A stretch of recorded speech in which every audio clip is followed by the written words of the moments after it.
A small family business. One last job through Jack Robino. One last job, then I finally returned. Jack already knew that it was time to return to give up working and go and collect his pensions like other people of his age.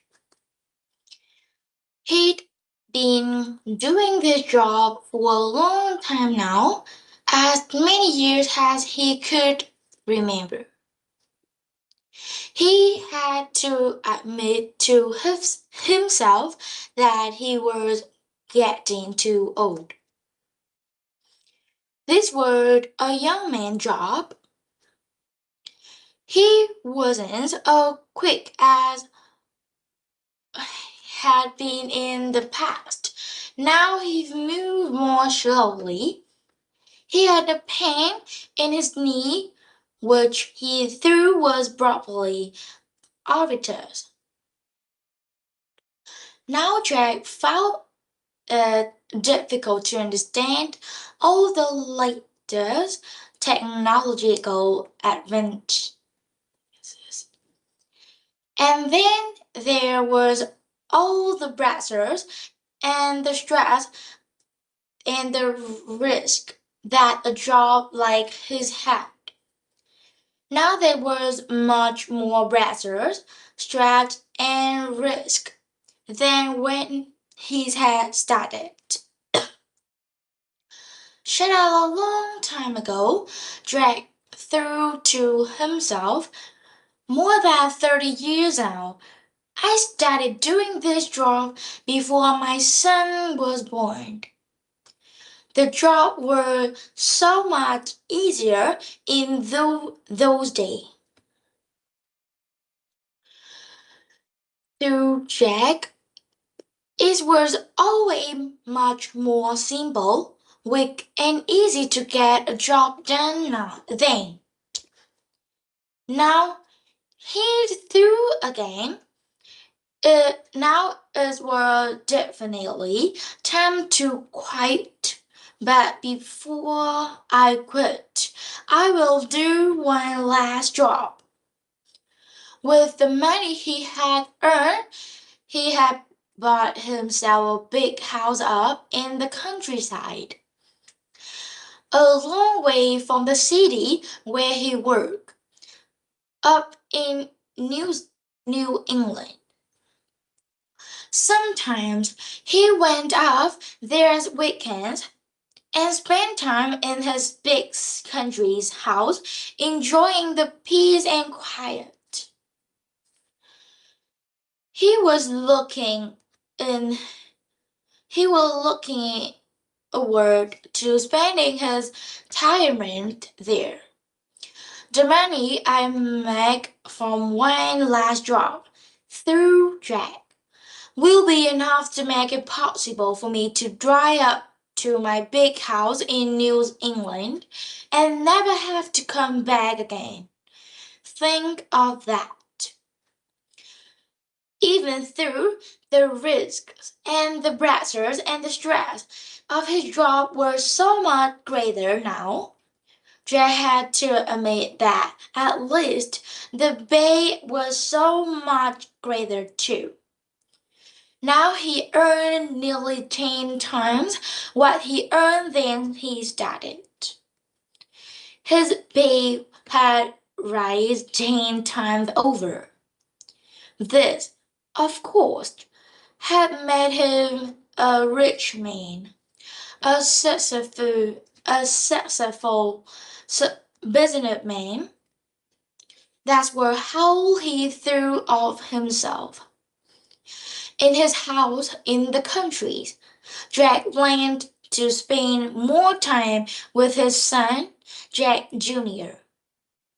I hardly know my sons, threw Jack to himself.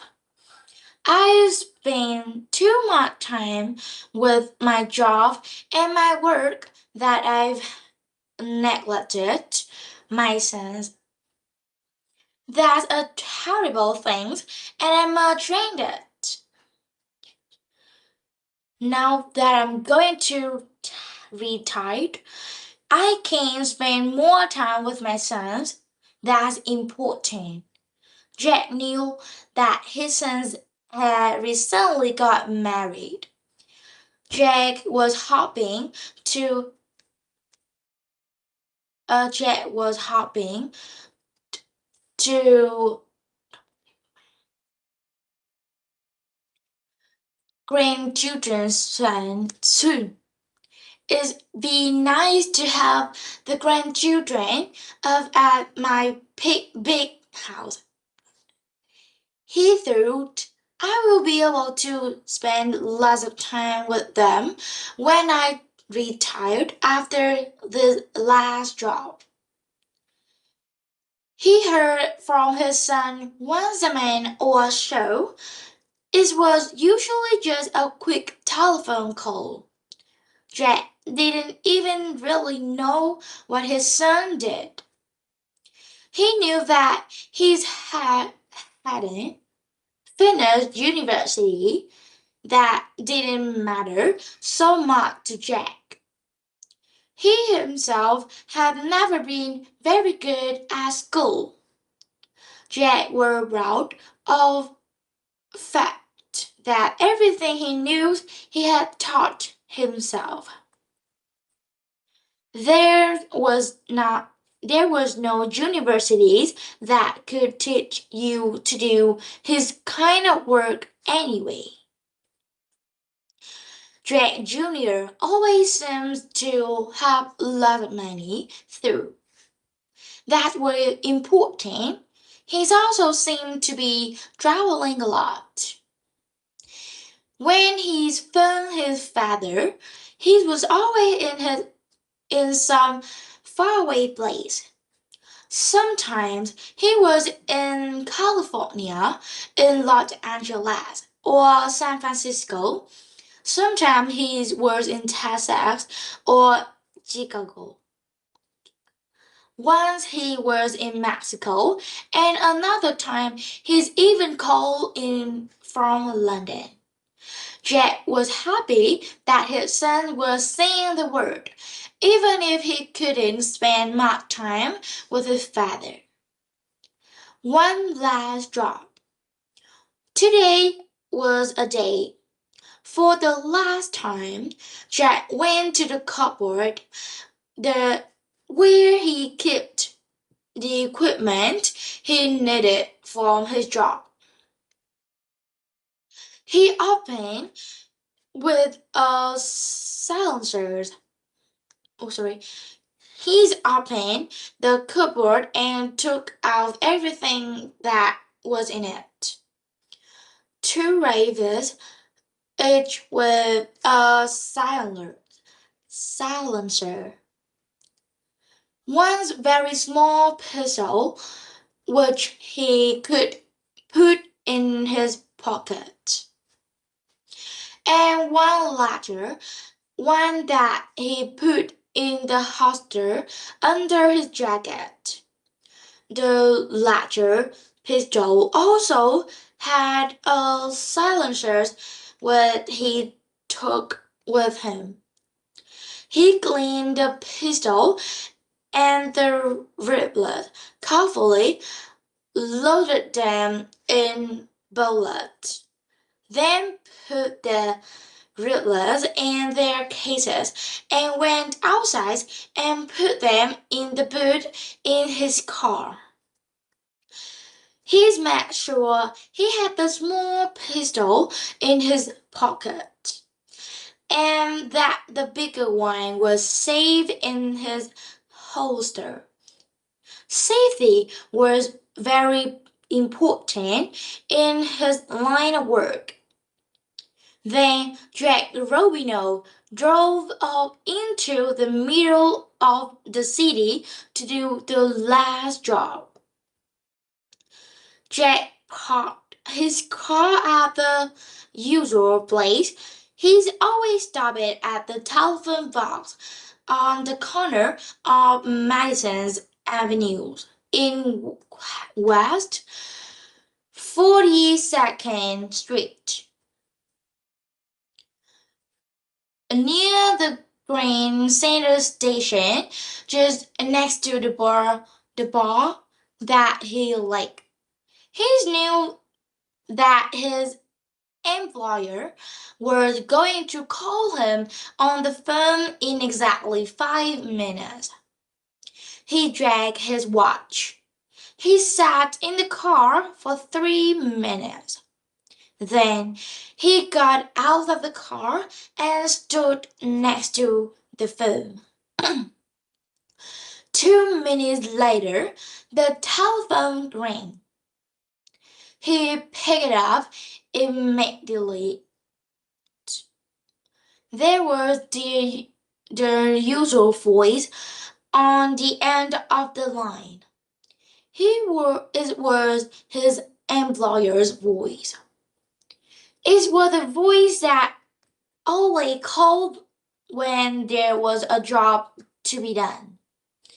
He has heard this voice now in more than 30 years, always telling him what to do, where to go, who to look for. He has never met the man who owned this voice. Drake didn't care. It didn't matter. It wasn't important who's on the voice. The voice told him what to do. He did it. The money arrived later. It was a good business agreement. The voice spoke. Single white male, age 33, short black hair. He'd be driving a car Mercedes sport car. He will be alone. He will arrive past Center Park South in Bradley 1 hour, then go into the car park up their citadel building up immediately 10 minutes later. The phone went dead. Jack had as much information as he needed. He's now had 1 hour to choose the best partisans to do the job. It was not too difficult. The Citadel building was only a few minutes drive from where he was now. He knew his wealth already. He had worked there before. It was a big building full of lawyers' offices and some very expensive apartments. It was the kind of place a lot of people in Jack Lane live or work.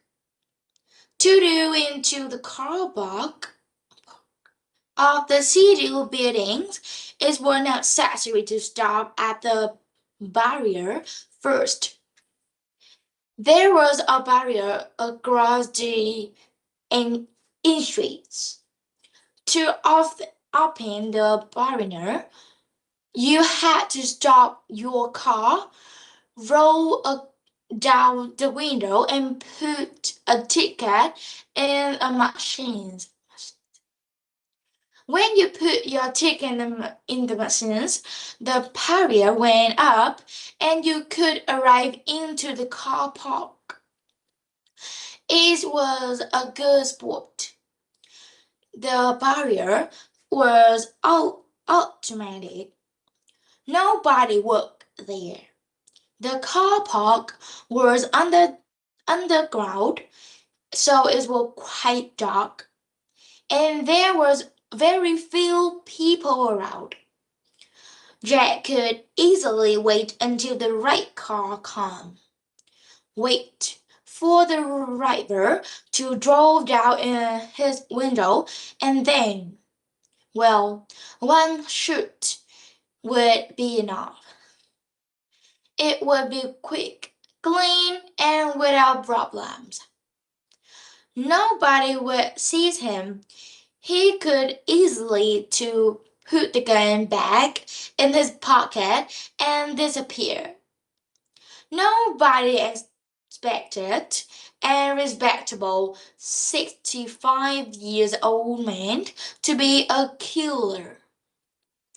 He chose the gun he needed, the large pistol would to do the job. Perfect. He put it in his holster under his jacket and put the silencers in his pocket. He has an hour. He went to the bar. He like near Grand Central Station, where he sat down to read the newspaper and have a coffee. He couldn't spend too much time there. He knew he didn't want anybody to remember seeing him there. Still, it was a busy place, and because it was next to the station, there was a lot of people coming and going all the time. He checked his watch.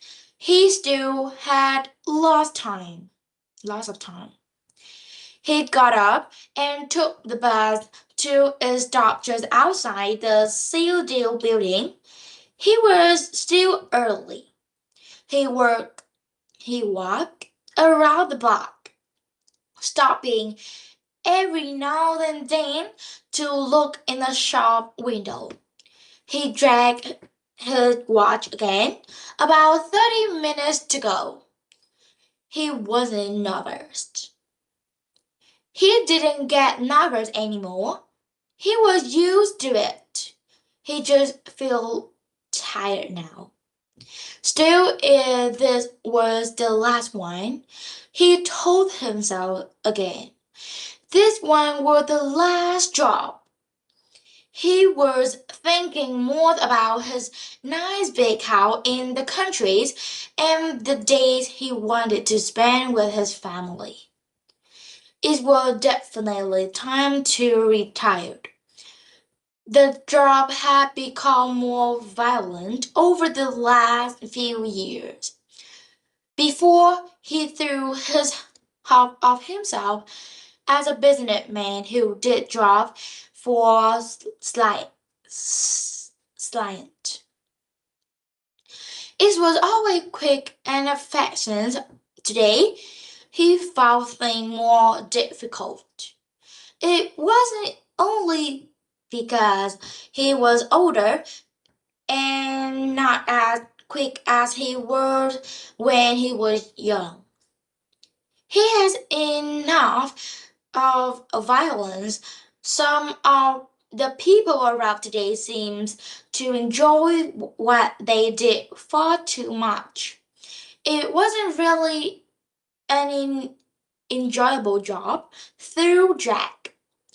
It just usually a necessary one. For Jack, it was just a job similar to any other. No job is really morally innocent. He threw people who work in bank take money from poor people. He knew a lot of lawyers who defended people they knew were godly. Politicians were all corrupt. He's through his job has no worse than any other. Jack never worried about the people who were his target. That was how he threw of them, the people of them, targets, objective, goal, even, but never people. Most of most of the people who were his target were gangsters and corrupt politicians Perhaps they have some family, but he wasn't really getting rid of any good people. Dread through that the world were probably a better place without a lot of the people he worked with. He checked his watch again. Only 10 minutes ago now. He decided to take his place. He knew exactly where the entrance to the car park and the Citadel building was.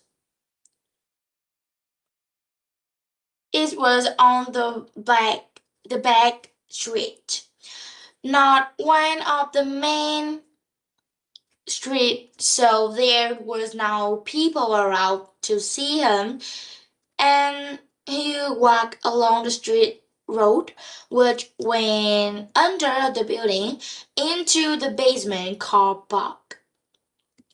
5 minutes ago, he found a good place in the dark corner at the entrance to the car park. From here, he could see everyone who was coming into the car park. A couple of car packed, a red sport car, a big gray 4x4. He was sure nobody could see him. Jack Robinos was a professional, an expert. Then it came a black Mercedes sport car. Jack touched the pistol in his holster. He was ready and he took one step forward out of the shadow. He put his finger on the trigger. Now he began to pull the gun out of his holster. But no, wait, stop. It wasn't a single white male. It was a woman. He was blonde. He had a child on the seat behind her. Jack stopped immediately and took one step backward, back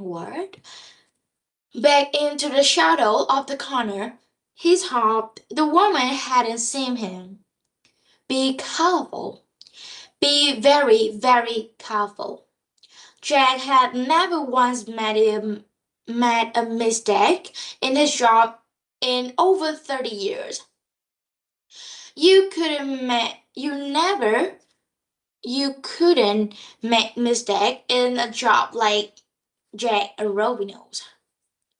One mistake meant you were finished forever. Jack breathed heavily. He has nearly made a terrible mistake. He was getting too old for this job. He knew it. Still, this was the last one. Next car, again, the black Mercedes sport car. His were. This was the one. Driving the car was a 32 years old white man. He had short black hair. It was him. And Jack Robino recognized him. This was his man, his target, his goal, and his objective. But Jack Robino didn't do anything. He looked again at the driver of the car. He held out his gun, but he didn't shoot it. Hi, Dad, said the man driving the car. Jack Jurino looked surprised to see his father. What are you doing here?